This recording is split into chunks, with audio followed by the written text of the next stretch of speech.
A wall of gunfire erupts from the jungle shoreline. Bullets slam into fiberglass. Wood splinters fly.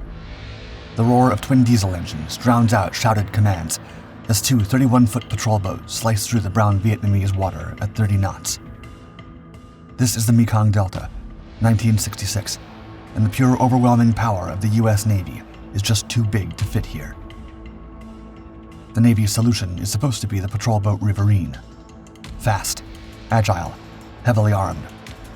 Water jet pumps replace propellers, allowing it to navigate waters barely deeper than a man's height.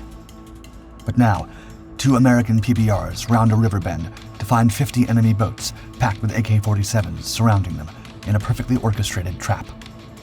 Slamming their throttles forward, the PBRs are ordered to do the impossible. Their twin 50 caliber machine guns are either going to prove the Navy's infamous brown water strategy right, or turn the river red trying. Riverine patrols.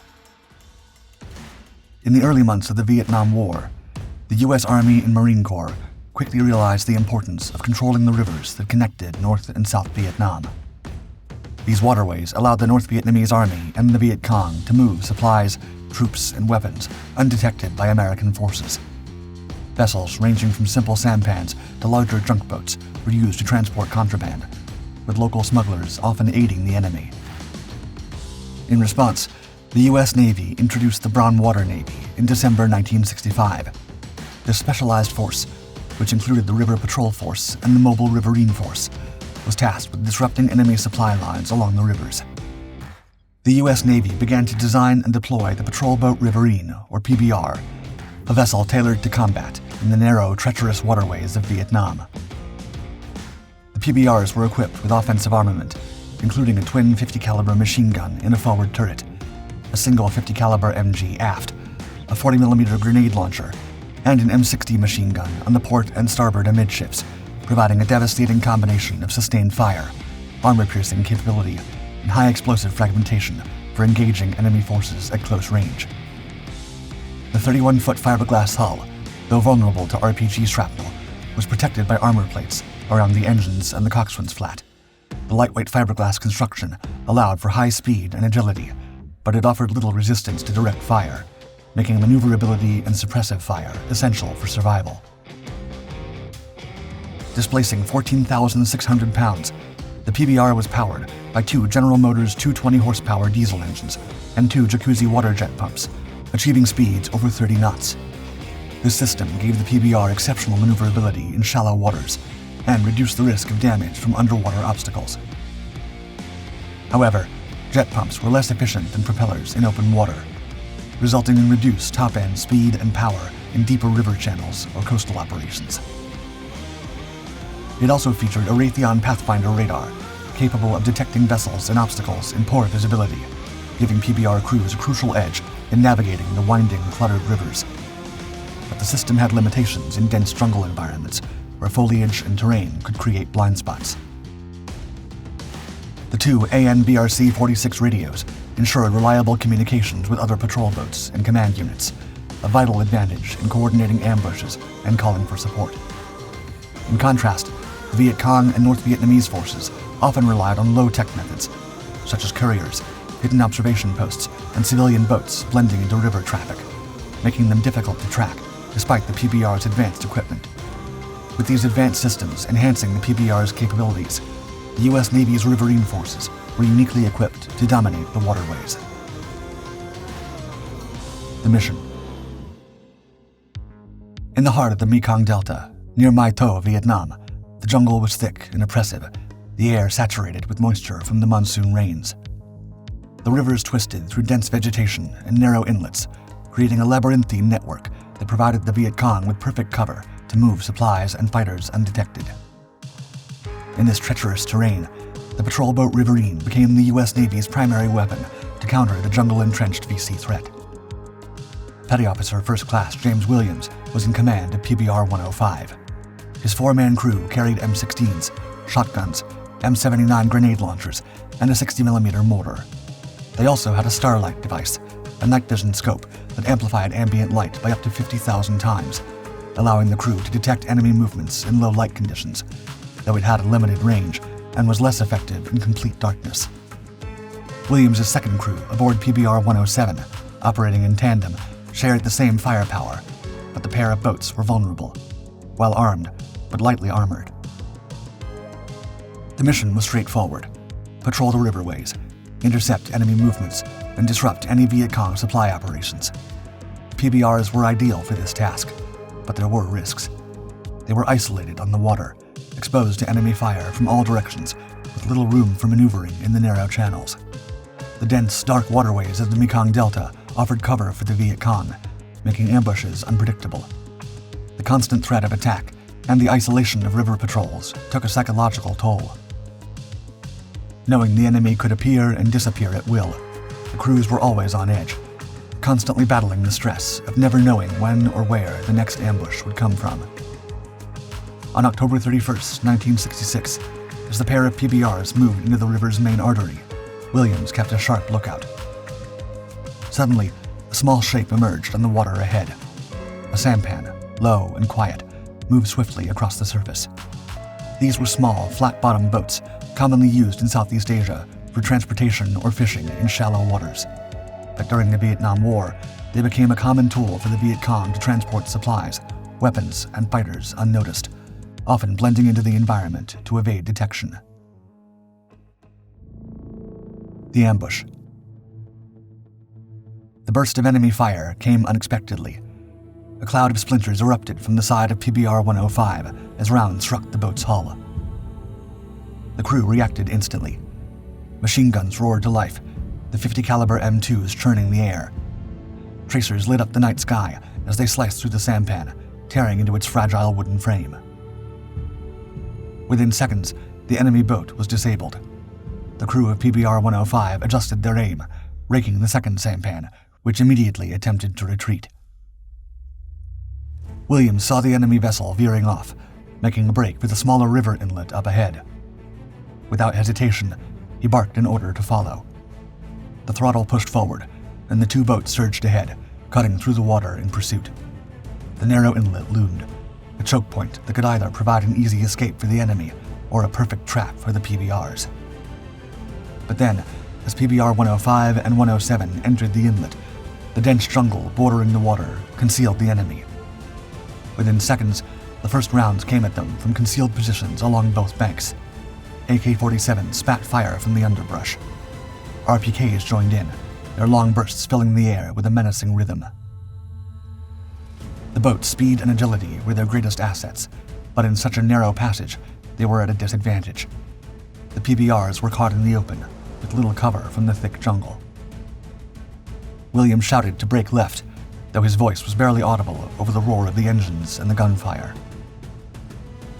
PBR 105 veered hard to port, cutting across the water at full throttle, the engine screaming as the boat jerked to one side. The maneuver was quick, but it did little to alleviate the pressure. Then, a heavy burst from an RPK slammed into the side of PBR 107, the round stitching along the hull. Williams ordered his crew to keep moving, even as the enemy fire intensified. The gunner on PBR 105's .50 caliber opened up, sending a relentless stream of fire into the tree line, trying to keep the Viet Cong suppressed. The water splashed up around them as bullets ricocheted off the river's surface. The smaller, faster boats needed to outmaneuver their opponents, but the Viet Cong were positioned in the trees and behind natural cover, making them difficult to target. A sharp burst of fire narrowly missed Williams as he crouched behind the wheel, trying to stay low. The boats were too exposed. Williams quickly assessed the situation. With the enemy closing around them, retreat was not an option. The enemy was dug in, and the PBRs were surrounded. The only way out was through, but the trap was tightening. He could see the flicker of enemy movement in the trees, shadows flitting through the undergrowth, preparing for the next wave of attacks. The scent of diesel and gunpowder filled the air. Sweat beaded on Williams's forehead as he clutched the wheel. He couldn't afford a misstep. He looked over to the other boat, where the crew of PBR 107 was trying to maneuver through the hailstorm of rounds. The narrow waterway had no room for mistakes, and the enemy was waiting for them to make one. Williams made a decision. They would push ahead. He steered PBR-105 into the mouth of the inlet, hoping for an opening, a way to break free from the ambush before it was too late. No way out but through. The PBRs were caught in the fire zone, surrounded with enemy fire coming from every direction. Williams had no intention of backing down. He snapped an order to his crew to keep firing at will.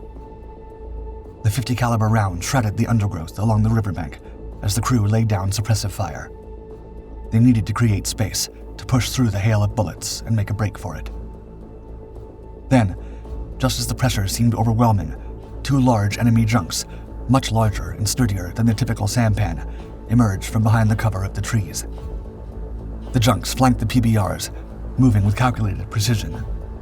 More fire erupted from the junks, the barrels of their heavy machine guns swinging toward the boats. Over 8 more sampans suddenly appeared upriver, their silhouettes cutting through the haze of smoke and gunfire. The situation was turning into a full-scale assault.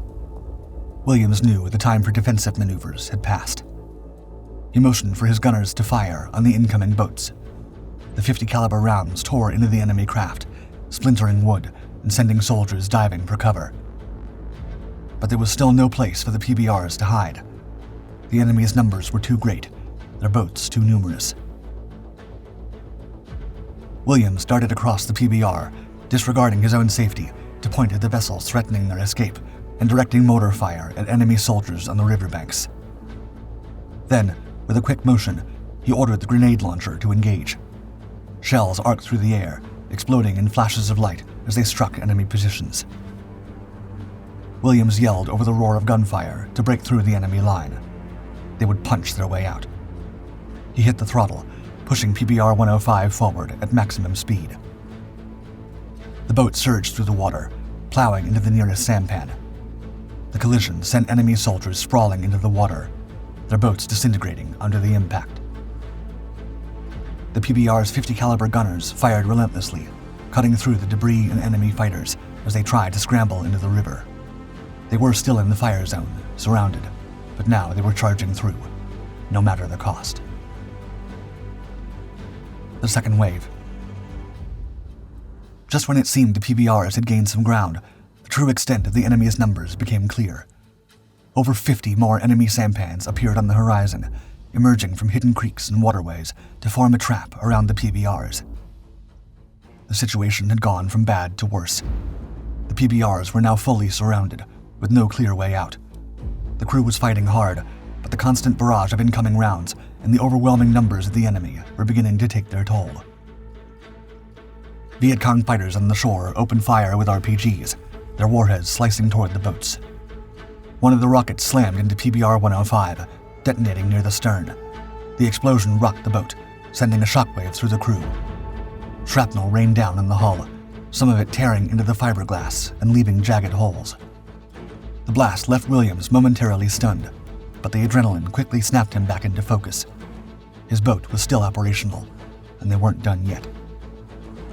Williams, still bravely exposing himself to maximize his vantage point, ordered his crew to concentrate fire on the closest boats. The crew obeyed, and their machine guns opened fire once again, sending a stream of .50 caliber rounds into the advancing enemy craft. But more vessels kept coming. The enemy numbers seemed endless. As the PBRs fought to hold their ground, the crew began to rotate weapons, switching between M16s, shotguns, and grenade launchers. They needed to conserve ammunition. The sampans were trying to outflank the PBRs, and the narrow waterway left little room for maneuvering.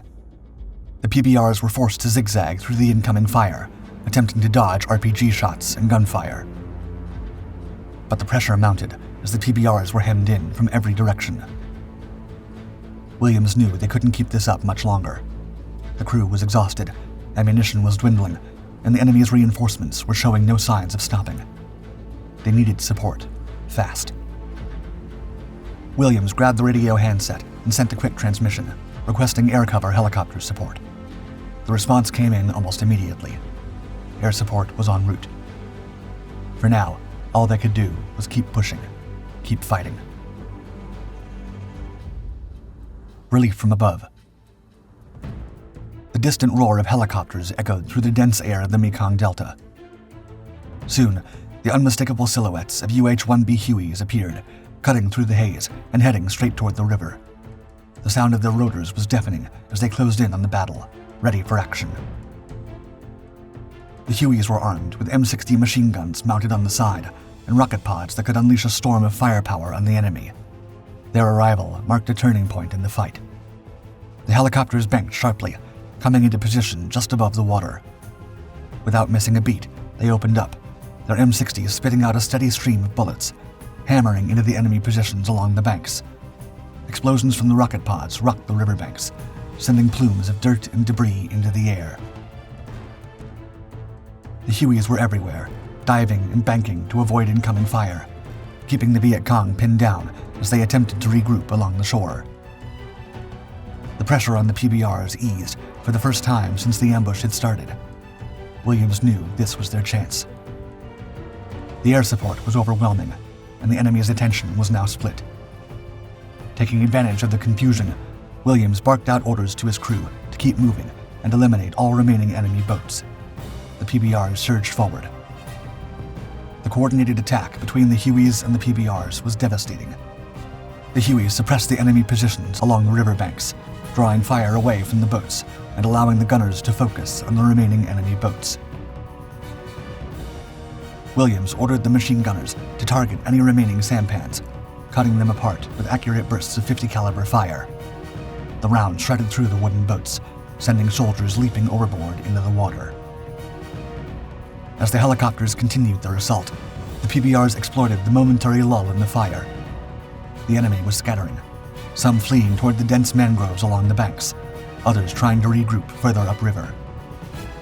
But the PBRs kept pounding through the remaining resistance, pushing forward into the heart of the chaos. The Viet Cong were on the run, and Williams knew it was only a matter of time before they were finished.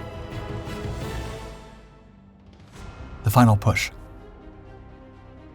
The enemy was faltering, but Williams wasn't done yet. Despite the dwindling ammunition and the physical exhaustion of his crew, he ordered the boats to return to the ambush site to finish off the enemy. He gripped the wheel at PBR-105, steering it back into the heart of the battle. By now, the light was beginning to fade, and visibility was becoming a major challenge. But that didn't stop Williams. He knew the Viet Cong were still regrouping, and he wasn't about to let them escape. As the PBRs neared the ambush site, nightfall blurred the landscape. The river was growing dark, and the enemy's positions were harder to make out. But the PBRs had advantages: their powerful searchlights and the Starlight infrared night vision scope. Williams ordered them turned on, cutting through the darkness, exposing the Viet Cong hiding along the banks. The beams of light swept across the shoreline, catching enemy soldiers attempting to reorganize and fire at the approaching boats. The PBRs moved in, perilously close to the embankments, their engines purring as they cautiously navigated the river, their lights scanning the shore, looking for any movement. The gunners and crewmen stood at the ready, M16s and shotguns primed for any threat. Then, the shots came. A burst of gunfire rang out from the banks, followed by several more. Without hesitation, Williams ordered the crew to clear the embankments. M16s cracked, followed by the sharp reports of shotguns as the crew engaged the enemy in close-quarters combat. The boats were nearly within arm's reach of the shore now, and every inch mattered. Williams gave the final order to unleash mortar power. The rounds exploded on the retreating Viet Cong forces, sending them scattering in all directions. The pressure from the PBRs, combined with the air support and now the mortar fire, proved too much. The remaining Viet Cong broke and ran, unable to regroup or put up a real fight. Williams and his crew had turned the tide. From the wreckage. The battle was over, but the damage was immense. Over 65 enemy boats had been destroyed in the engagement, with the PBRs leaving a trail of devastation behind them. The Viet Cong had suffered heavily, with an estimated 1,000 casualties, while their remaining scattered forces were broken and in disarray. It was a decisive victory for the Americans, but it had come at a cost. The PBRs, though still operational, were damaged. Their fiberglass hulls were marred by shrapnel and gunfire, and the crew was weary. But they survived. The PBR's brutal efficiency in Vietnam's riverine warfare inspired the 1979 film Apocalypse Now, with its iconic river journey. The film echoes the tense, claustrophobic vibe of soldiers navigating narrow, hostile waters, where danger lurks at every turn. Much like those PBR crews, the film's characters are drawn into a relentless, surreal mission, blurring the line between combat and madness. The constant threat of ambush, paired with a psychological toll, mirrors the real-life tension of river patrols, making the river itself feel like a character, just as menacing as any enemy. In real life, James Williams' mission would be remembered as a defining moment in riverine warfare in Vietnam. The PBRs had proven their worth, but more importantly, the crew had shown that they could hold their own against overwhelming odds. In recognition of his leadership, Williams would be recommended for the Medal of Honor, quote, for conspicuous gallantry and intrepidity at the risk of his life above and beyond the call of duty. The citation for his bravery would highlight his courage under fire, his ability to lead his men in the most difficult circumstances, and his unwavering commitment to his mission. But beyond the medal, the impact of the battle would be felt across the theater. It was a clear message. The PBRs were a force to be reckoned with, and the riverine operations in Vietnam had just been taken to another level. After the Vietnam War, the Brown Water Navy's expertise continued to influence U.S. military operations, including missions like Operation Just Cause in Panama and supporting riverine-type operations during the Gulf War. Though the PBRs were eventually phased out, their legacy in shallow water combat and riverine tactics has endured in modern military strategies, leaving a lasting impact on naval operations.